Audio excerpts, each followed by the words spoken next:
जंतर मंतर का प्रोटेस्ट अभी पूरी तरह से खत्म भी नहीं हुआ कि सोनम वांगचुक ने भारत सरकार के लिए एक और अल्टीमेटम को जारी कर दिया है। और इस बार सोनम वांगचुक अकेले नहीं, उनके साथ एक और नेता जुड़ गए हैं जिन्होंने अब भारत सरकार के नाक में दम कर रखा है। जी हाँ दोस्तों, लद्दाख से एक बहुत ही बड़ी खबर देखने को मिल रही है जो आने वाले दिनों में 100% चर्चा का विषय बनेगी।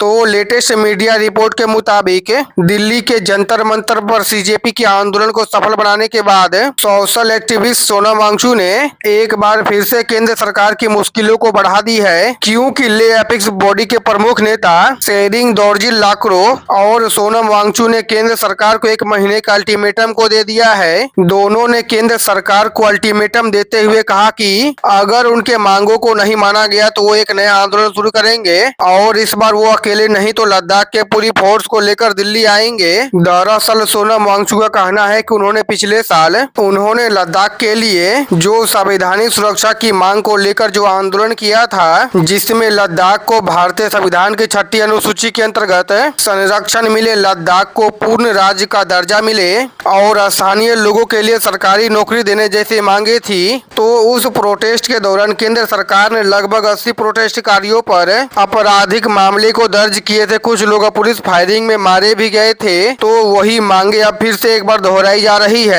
कि वो सभी एफआईआर को वापस लिया जाए और मृतकों के परिवारों को मुआवजा मिले। सोनम जी का कहना है कि हमने बीते साल जो केंद्र सरकार से मांग की थी, जिसके लिए मैं जेल गया और मेरे लोगों ने जान गंवाई, लेकिन भारत सरकार ने उन मांगों को लेकर कोई भी उचित कदम को नहीं उठाया। इसीलिए अब हम शांत नहीं बैठेंगे। अब हम सरकार को अगले 1 महीने का समय देते हैं और इस 1 महीने के अंदर सरकार इन मांगों को लेकर हमसे बात करे या फिर हमारी मांगों को मान ले, नहीं तो अब हम पूरे लद्दाख को लेकर दिल्ली आएंगे। पीएम आवास के सामने ही हम धरने पर बैठेंगे और भारत सरकार ये याद रखे कि इस बार जेएनजी हमारे साथ है। मेरे एक इशारे पर वहां पर हजारों स्टूडेंट इकट्ठा हो जाएंगे। इसीलिए सरकार अपनी मनमानी को बंद करे और शांति से हमारी मांगे को पूरा करे। सोनम जी के अनुसार लद्दाख का प्रशासन डर या दमन के बजाय विश्वास, सम्मान और संवाद के आधार पर चलाया जाना चाहिए। उन्होंने कहा कि सरकार को इन सभी मुद्दों के समाधान के लिए लगभग 1 महीने का समय दिया जा रहा है। यदि इस अवधि में कोई भी ठोस कदम को नहीं उठाया गया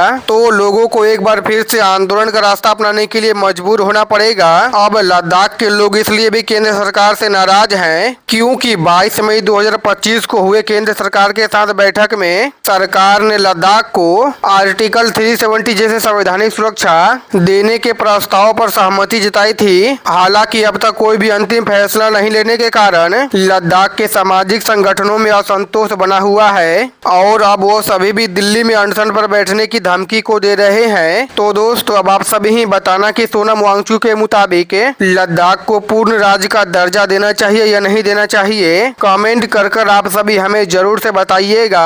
और दोस्तों, आप सभी लोग हमारे चैनल को सब्सक्राइब कर वीडियो को लाइक जरूर से कर दीजिएगा।